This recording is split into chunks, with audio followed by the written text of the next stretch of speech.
I'm Scott Alan Miller. This is my life living in Leon, Nicaragua. We're doing today's video just minutes after my really expensive camera fell off the tripod, hit the ground, and the lens shattered. So we had to switch lenses. I'm going to real quick show you what the front of this one looks like. It's not great. So you can see this is, hopefully it focuses on there. See if we can get it to show up. Yeah, that's just great. Thankfully, this Suri took the brunt of the fall, and the camera seems to be working. So hoping for the best. Today, we're going to be talking about the concerns that I do get this on a fairly regular basis, but today's comment was excessively strong about the concerns that by exposing the world, by telling the truth, by not hiding Nicaragua from North Americans and others, potential expats who are looking to potentially move somewhere, that we may be driving up prices. And of course, there's some real honest concern in this, and we've talked about it a lot. We've run math on it, and I think there's nothing to be concerned about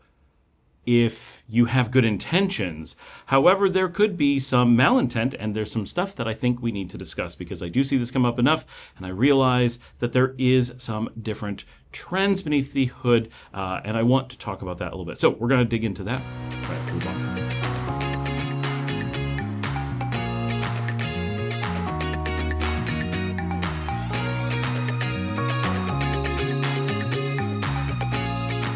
We regularly have discussions that with all of the expats moving into Nicaragua, we may see an increase in rents and property prices and so forth. Now, one thing that we have to say is people have been threatening this as this big risk, and we had to stop exposing the world to Nicaragua and getting the word out there from long ago because this would happen. And of course, it has not happened year after year after year after year.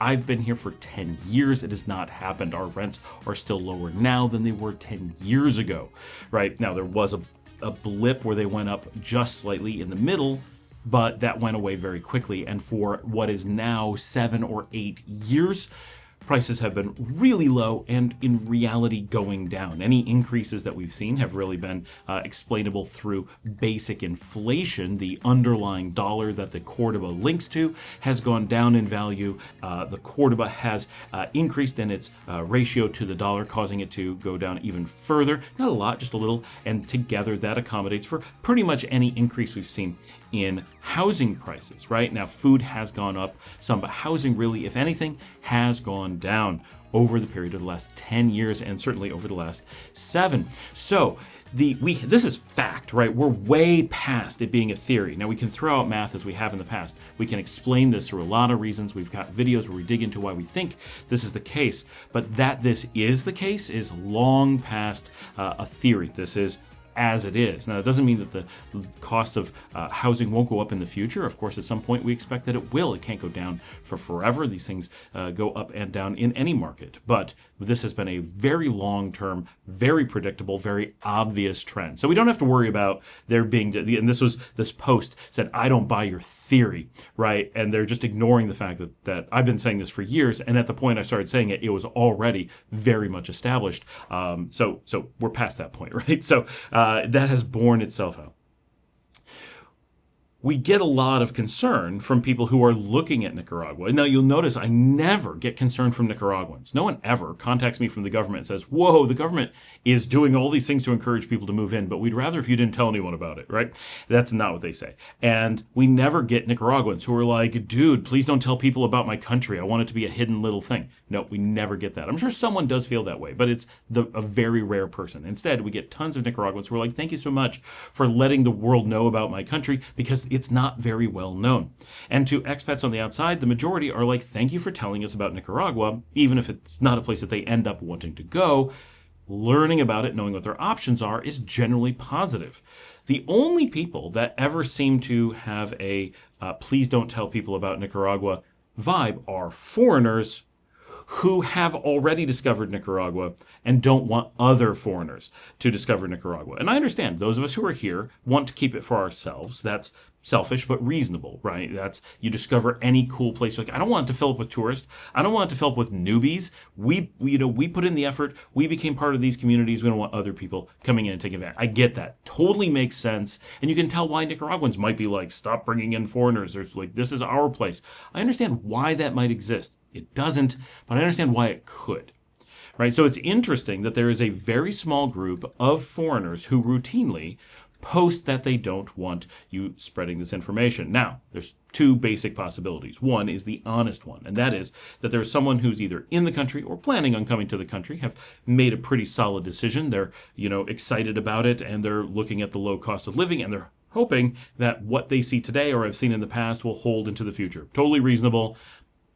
We'll talk about that, but that's the honest, that's on face value, that's what we have. But then there's the very also likely possibility, number two, that you have traditionally a group of outsiders to Nicaragua who depend on hiding Nicaragua from the world. This helps keep Nicaragua poor. It helps keep it dependent. It helps make it ripe for overthrowing or manipulating. And we know throughout the region, right, the term banana republic refers to small countries in the region. Technically, it originated with Honduras, where foreign powers came in and basically colonized countries here in the modern world, as opposed to 500 years ago, right? There was the first wave of major European colonization, but the Banana Republic thing is a reference to a more modern, more recent round of colonization that happened here in the region. And Nicaragua was subject to that, like other countries, has managed to throw that off, but there is still a lot of pressure to look at and treat it as a colony, and or to look at it as a potential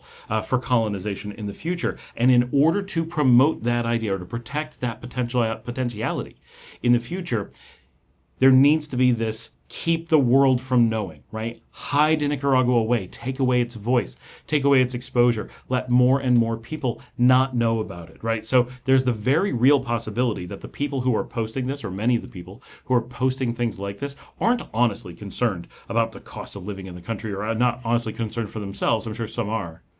But that this is actually foreign actors who have no interest in the country or no good at interest in the country and are looking to do harm. These are by hiding Nicaragua away. They know that that will reduce the average income of each person, for example. So before we dig into that, just want to do some real quick housekeeping. We do have the GoFundMe for Marcella working again. If you haven't seen that, go check it out. It's in the show notes. She has stage 4 Hodgkin's lymphoma. She has been through chemotherapy. She is starting radiation therapy in just a few days.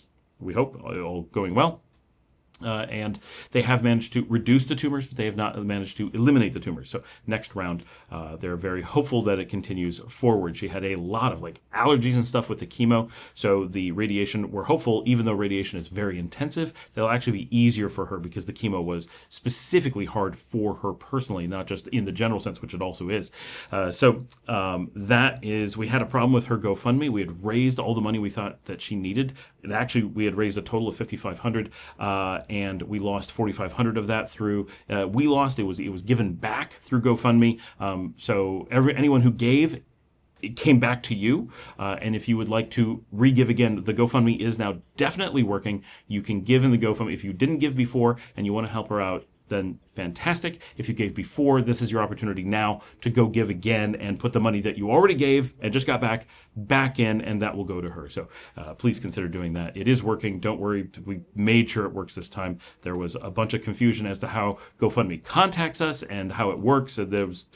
I blame them. It was probably my fault, but I definitely blame them for a complete and utter lack of communications. We checked constantly, had no idea something was wrong. That has been taken care of. Get in the show notes and check out all of our information there, contact, social media, all that stuff. Go in the comments and say hello, give us a thumbs up and all that. And, okay, so the reason we assume that Nicaragua has so many policies about promoting tourism and relocation, right? Nobody is as open and welcoming to foreign movement into the country, right? Whether it's just tourism coming for a while, whether it's digital nomads, coming for half a year to a couple of years, whether it's, long-term residents coming to retire or coming to start a business, you want to raise a family here, all those people just so open and welcoming, so just inviting, come to Nicaragua, come explore Nicaragua, come experience Nicaragua, right? Nicaragua goes so far out of their way for a couple of reasons. One is because they've been hidden away by their colonial overthrowers, right, in the past. And so getting out from underneath that mantle and getting their own voice in the world, all very important.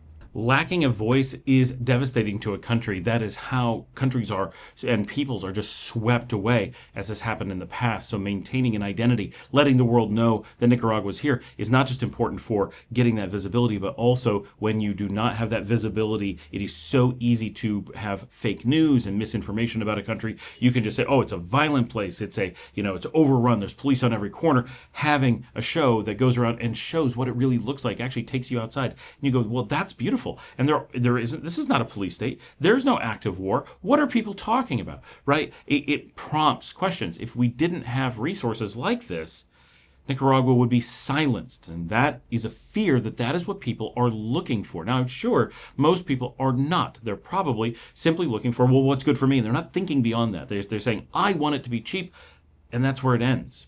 But we can't be thinking about ourselves. We are expats, right? So the other thing, when it comes to getting that visibility out there, why Nicaragua wants to bring these people in. Obviously, the more people that come, the more people that see, there is exposure, and that gives truth, right? People who have been to the country are like, it is not dangerous. I've been there, right? 100 people saying it's dangerous don't hold up when someone is like, no, I've been there. You can't fool me, which is why I find it interesting. How many people are willing to lie to me about things on my show? Like, they forget that I'm here. They get so used to making things up that they forget that I can just walk outside and check things. They'll be like, you can't do this. And I'll think that's something that I'm doing at the time that I'm reading it. And it's like, what are you talking about? Clearly, you aren't thinking about the fact that I know I can, whatever.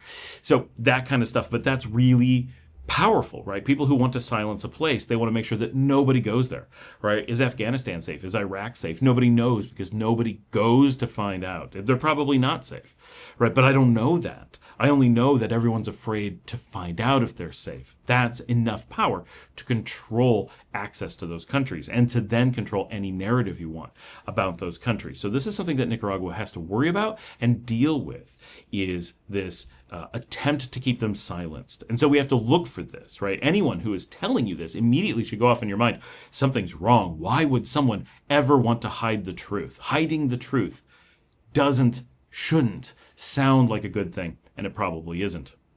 And then the other thing is that here in Nicaragua, and in any country, right, there's a healthy number of foreign investment and expats and interactions with the world that you want to have to get to a perfect situation in society. And of course, that alone is not enough to be any significant factor, but there is a healthy ratio, and Nicaragua's is too low. Some other places, like Costa Rica, we think are too high. Although the Costa Rican government does not seem to agree. They seem to think that they are close, but not actually at the number that they want to be at. They are still in a position of encouraging people to come in. Now, some places like Spain are now switching gears and they're pushing people away. They're like, whoa, we got enough. Now we got too much. We need to bring it down, right? So that does happen. And Costa Rica, but it's important to understand that Costa Rica does not agree with the expats who are like, there's too many expats. Well, that's your opinion, but as an expat, guess what? We don't get opinions on this, right? We only get to tell you what other people's opinions are. Our opinions aren't valid. It is not our countries. We don't get to decide when there's enough people or not. We can give you ideas of why there may not be enough or why we would want more or all that kind of stuff. But as far as Costa Rica deciding that it's got too many expats or too few, that is purely for the Costa Ricans to decide based on what's good for the Costa Ricans, not what is good for the expats in Costa Rica, very importantly. So we think that Costa Rica seems to be starting to hit the brakes, not because they want to come to a stop, but because they want to slow down. That doesn't mean that people can't keep moving in. It doesn't mean they don't want people to stop coming in. It just means they don't want necessarily as fast, right? So they can make decisions. And so that's where they are. But they have many, many times more expats for every Costa Rican than Nicaragua has expats for every Nicaraguan. Not only does Costa Rica have many more expats, it also has many fewer Costa Ricans than we have Nicaraguans, right? It's a smaller country with a lot more expats in it in raw numbers. So the ratio is pretty dramatic. So Nicaragua is not in at all the same boat, right? But presumably, if Nicaragua was at the same ratio of Costa Rica, which would be extreme, then we would only probably, because we would expect that the governments would be mostly of accord, right? If Costa Rica feels that they are not quite at the number they want to be at, Nicaragua probably would make the same decision at the same time, right? Because they're using the same factors, they're using the same goals. presumably. And so Nicaragua would only just be starting to slow things down. But we're nowhere near that number. We're still in the how do we ramp it up number. We need so many more. You don't put on the brakes when you haven't gotten up to speed yet, right? You're trying to get on the on-ramp onto the highway. We know how dumb it is. When you see someone going up the on-ramp, they start hitting the brakes because they're scared of the highway. So they don't want to get on there. And then it's a dangerous merge, right? You don't hit the brakes while you're accelerating. That's not what you do. When right now we're still in wanting to accelerate mode. We have so much run space in front of us. So when people are suggesting, oh, we need to pull back, we need to not tell, no, we need to get more people out there, right? The truth will set us free. When Nicaragua is ready to pull back, they're not going to pull back by lying. They're not going to pull back by saying, stop telling the truth. They're going to change the truth. Right? They're going to change the minimum requirements. Oh, right now the minimum requirement is $1,250 on a rentista. Well, they're going to make it $1,500. They're going to make it $1,750. They're going to make it $2,000. Whatever it takes to slow down appropriately. Oh, you need to invest $35,000? Nope, they're going to make it $50,000. Nope, they're going to make it $100,000. Whatever it takes to slow down in a healthy way. Right? They're going to do what's good for Nicaragua. It doesn't matter if it's good for expats or not. Right? That is not their job. That is not our job. Right?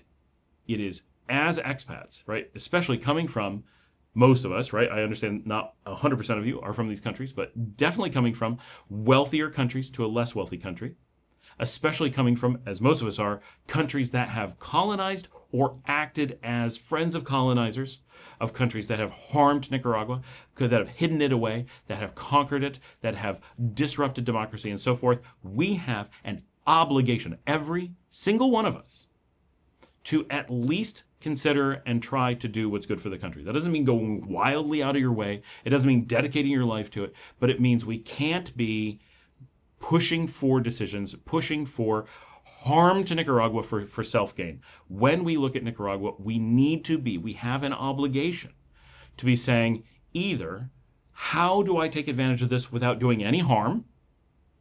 Or better yet, how is this going to be okay for me while I'm managing to do good? Right? We hope we can do good and do good for ourselves. Absolutely. Right? We have to find a spot where it's worth it for us, because if it's not good enough, we're going to be like, well, it's not my problem. I'm going to go somewhere else. And that's valid. But once you're choosing to come to Nicaragua, once you decide to request to become a guest in Nicaragua, we do have some obligations to ensure that we are not doing harm. We need to be a positive impact on the country. And I realize that sometimes that's hard. And I realize sometimes we make mistakes. And it can't be perfect, but if we're all in this mental space of let's all be good, sometimes we're going to trip and fall, and we're going to pick each other up. We're going to be like, okay, but as a group, the expats are making a positive contribution. And how do we make a positive contribution? Well, of course, by spreading some culture, bringing some ideas and all that stuff. We have some ability to be positive. Some of us volunteer, not me, but some people do. They volunteer in things or they donate to things. That's great.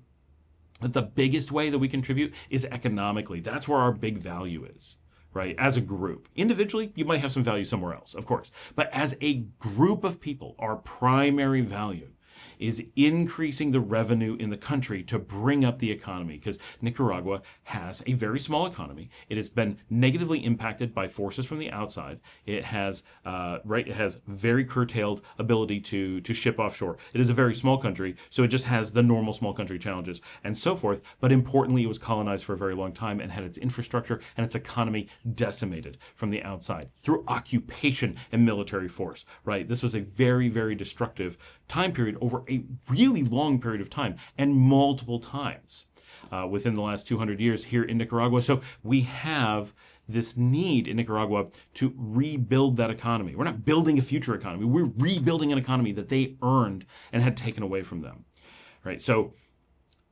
by being here, by spending money, by providing investment, by providing that rentista expenditure, by eating food here, by paying rent here, by going shopping here, we are contributing with funds that Nicaraguans did not have access to previously. So we're an important part of the economy. We're certainly not the base of the economy, right? There are other things that bring in weight. Harvesting sugar, making rum, those things make more money, right? Other things make money here in the country. Those are the bigger economic factors. But if we were not here as expats, we would represent a gap in the economy. Other countries that are in a similar position have expats. Costa Rica, as an example, very similar in a lot of ways. They have a huge number of expats who are constantly spending money in the country, and it provides a very important base to their economy, or not the base to their economy, but a base to their economy. It contributes in a positive way. That's where we need to be here. And we are. I think that we really are. And Nicaragua, I think, as a country, agrees that we are, both at like the government level, at like the national sentiment level, and at the individual you meet people all the time level. And they're like, thank you for being here. You're making a positive contribution, we think, at least on average. Right? That is the mood, and that is super important. We're making a positive contribution. In the comment that I got today was, so a couple things. One was this disbelief that 10 years of numbers were made up, and it didn't, and logic and math and all these things, they didn't agree with it. And I understand that someone can be like, all that aside, I still think this is going to cause this in the future. Okay. That's really not how he's looking at it. He was very certain that all observation and history is wrong, and that the logic and all the reasons and the years of verification don't hold up. It was a bit of a strong way to look at what I think is very verifiably already proven. But and then his thing was, this is going to raise rents. So my first thing is, what's wrong with raising rents? Isn't that what we want? We want the economy to grow. So in an ideal world, right, the Nicaraguan economy is going to grow. It's going to create lots of jobs. Once it's created lots of jobs, it's not going to have an unemployment problem. Once it doesn't have an unemployment problem, then people are going to start getting paid more, right? Because you don't really raise the minimum wage until you eliminate unemployment to a reasonable level. And then once you've done that, then you have basically everyone working, and then you start raising the minimum wage. Maybe we don't raise it from 200 to 2,000, but we raise it from 200 to 300, right? Which is a huge leap. 200 to 250, whatever. And as that comes up, yes, rents are going to go up, because those people who are like, I can just barely afford an $80 rent are going to be like, I can easily afford a $90 rent, right? So, and that's at the very lowest. But as you work your way up, the numbers will start to go up. So yes, if we did everything right, if we did the things that are best for Nicaragua from an economic perspective, right, ignoring other perspectives, just economic, we would eventually see an increase in rents, and that would be a good thing, 100% good, no negatives to it, right? Except for the people who are homeless and destitute. And presumably, if the economy comes up that much in a country like Nicaragua, they're going to have a solution for those people anyway, and the rising rents will not impact them. They're already homeless, so the fact that they can't afford a house, buy more, wouldn't be a problem. The country has traditionally been able to find housing for those people in most cases. That would continue, we presume. Right, so even that, not really a problem. So there's no loser here of the people who matter. But that's not where this comment went. His thing was, there are a number of, and this is interesting actually when you think about it, because on one side, what I'm doing, because he specifically didn't want me, he actually said didn't want me making videos as much, and didn't want me getting the word out there, right? Don't spread the truth, right? And it was the concern that too many expats would come to Nicaragua, and that he believed that would raise rents. So let's ignore the would raise rents portion and only focus on it will encourage more people to move here, which is probably true. Like, he's probably making a correct statement there. My show does encourage people to come down, and we do estimate that a fair number of people do come down, whether you learned about Nicaragua from the show or the show just gave you some additional information or whatever, but in some way or not another, my show has contributed to a fair number of people coming down. If we assume that is true, then those people are able to move to Nicaragua because of the show. Remember that. The statement that he made was that there are a number of expats who just barely make the current minimum requirements to get residency, and that it would be more difficult for them to live in Nicaragua if Nicaragua was doing better. Stop for a moment and think about that. He doesn't want to help expats in the general sense, right? The average expat. He specifically is focusing on the expats who have not generated sufficient enough savings. Now, I 100% understand we do anywhere in the world we want to help the poor. Yes, that is true. Right. But we're specifically saying that a small number of essentially destitute expats may find that meeting the minimum requirements will not give them the lifestyle that he wants them to have. Totally understandable. But in order to promote them getting that, he wants, in the general sense, far fewer expats to learn about and fall in love with and move to Nicaragua. So he's not looking at the big scheme of how many people do we help. He's reducing the number of people we help from an expat perspective, right? Instead of 10,000, expats making X amount of money, moving in and being happy and finding their happy place, he wants maybe 1,000 secret, very low income expats to come in and manage to eke out a living here. But the most important part is that he wants to do it purely by intentionally hiding the fact that Nicaragua is a great affordable place today. He wants us to stop spreading the truth. He wants us to act like, and he doesn't say it in this way, but this is how it feels, like the colonial powers that created the problems in the past, by wiping away the identity and silencing the voice of Nicaragua and hiding the Western Hemisphere's poorest non-island nation and most devastated by colonial, okay, maybe not most, but up there, right? A lot of places have been hurt pretty bad by colonialism. It's hard to claim the most damage, but it's been heavily damaged by the treatment of colonialism, is continuing to be harmed by a heritage of colonialism.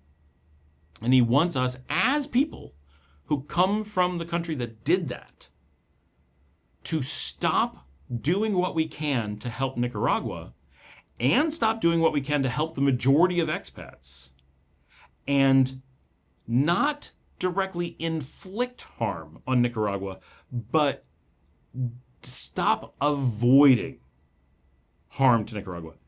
Do what we can to allow the slowing or collapse of the economy, to not promote good things for Nicaragua, because he wants Nicaraguans to suffer so that, he doesn't say the word suffer, but that is the implication, right? What is it that would make the rents stay low? Nicaraguans not being able to afford to live in their own country. And so he wants Nicaraguans to not be able to live in their own country, so that houses stay empty, so that rents don't start to go up, so that really, really, really poor expats who are unable to make a significant positive contribution to the Nicaraguan economy will be the only ones who come, because they'll presumably be spreading information word of mouth as the one place you can afford to go. Again, I totally understand why we want to make poor places available to people who are poor so that they have a place to go. That is an honorable sounding thing, and on its own, if we could snap our fingers and make that true without anybody else being negatively impacted, that would be great. But what he's talking about is taking away a large group of not rich, just not super poor people, and hiding away from them what would be best for them and how they can make a positive impact, keeping them from knowing how they can do good in the world very easily while benefiting themselves, presumably, and then harming the absolute poorest people to whom we owe to not do that. So that a group in the middle, a small group in the middle, we're talking about a decent-sized group up here and an enormous group down here, all being harmed by hiding the truth from them, so that a very small sliver of people that he identifies with, presumably, can benefit from this group being kept in the dark and this group being exploited. And that's why when people talk about we should do things to keep rent down and cost of living down in Nicaragua, tends to make me a little bit upset, or at least very concerned about what is the motivation behind that. Now, if we could do it by, we don't want inflation to happen, that would be bad and rents would go up. That's different, right? That harms everyone. Let's not harm anyone. Okay, cool. Right. There are situations where keeping everything cheap benefits everyone. And if the thought process is, how do we make life better for the Nicaraguans, then I'm okay with pretty much anything. And it may be wrong, but if that's the thought process behind it, then great, that gives a good open dialogue. But in a situation like this, it feels like the goal is either to throw everybody to the wolves for this small group of people to be laser focused supported, which is bad, right? You never want to take, especially a group in the middle, like you don't want to, because we're talking about harming the poorest in order to benefit a medium poor kind of group. You never really want to do that, and laser focusing to a really small group, but you can see where someone could be laser focused on that already. This is what I care about, and that's all you care about, right? You could be like, I want to save the whales, and you're like, great, and then you don't realize that the whales are carrying nuclear weapons and blowing up the earth. Oh, we didn't think about the greater, picture. We just wanted to save whales. Saving whales is good, but oh wait, if those whales are nuclear powered, we have to rethink it, right? That was a weird example, but you get the point. Like, there's a poisoned apple here, and but the far, far, far worse potential thing is that this isn't someone trying to help the poor in the United States. That could be a cover to create a narrative, to make it sound reasonable, to promote the idea of not directly do harm to Nicaragua, but to go out and try to make people who are trying to do the right thing feel badly about trying to do the right thing. That is what, and that's exactly how this was written, right? I need to stop posting so much. I need to stop telling the truth. I need to stop helping Nicaragua because some group of Americans aren't going to get the benefit that he wants them to get. And we don't want to harm them either. But it is very easy to take that as that seems like an honest concern for this group when, it's actually a complete disregard for the people we need to be protecting. That's the important thing, right? Well, we're not going to go after the bullies. We're also not going to go after their victims. We're going to go after the people who fall in the middle and protect them. Because it's easy to protect the people who aren't being bullied. It's easy to protect the people who aren't actually that poor, right? And we can feel good about it without actually having to do anything. There's a lot of risks here. There's a lot of potential negatives here. So one, I want to give you guys I wanted to talk about this because it felt really hateful. And two, it's really easy to get blindsided by this stuff, right? Maybe he's just really laser focused on this group and has no regard for the greater damage he's going to do. And obviously I'm not going to listen to him. So it makes me wonder, why would he say it, right? Because he then said, you need to go spend time with your family, not be posting on here, right? I never post on here when I could spend time with my family, ever, right? So it's he's trying to make me feel bad. He's trying to make me look bad for people reading, Scott doesn't talk to his family. Trust me, if my kids walk in this door and are like, hey, let's go watch a movie, hey, let's go play a game, hey, let's go hang out, well, I'm done. I'm not making this video anymore, right? It's that simple. So that's not what's happening, right? He's, in every single thing he posted, whether it was a personal attack or an attack on Nicaragua or an attack on expats who are not super poor, he was trying to create a narrative that ultimately feels like the goal is to harm Nicaragua. And I want all of us to be on the lookout for these things because there's so much of this. There's so much engineering that goes into creating these narratives. And it's really hard if you're not used to it on a day-to-day basis to catch how it's being slipped in, how a little bit of poor logic or a little bit of misdirection in something that seems reasonable can actually be really, really bad. Anyway, thank you for joining me. Like and subscribe if you'd like to help support the channel. You can buy me a coffee at buymeacoffee.com/Scott Allen Miller. If you'd like to help support Nicaragua, you can do so by getting on a plane and coming here, whether you come for a trip, whether you just come and witness it firsthand, whether you come and decide to stay. Any of those activities all help. Just coming here and knowing the truth about Nicaragua helps get the news out there, helps make a difference. So you can be a positive contributor, even if it's just protecting the world from misinformation. But I encourage many of you to come and consider maybe staying and being part of the solution instead of part of the problem. If you'd like to help support me in other ways, you can watch another video, you can post on social media, you can tell someone about the show, and of course, I will see all of you tomorrow.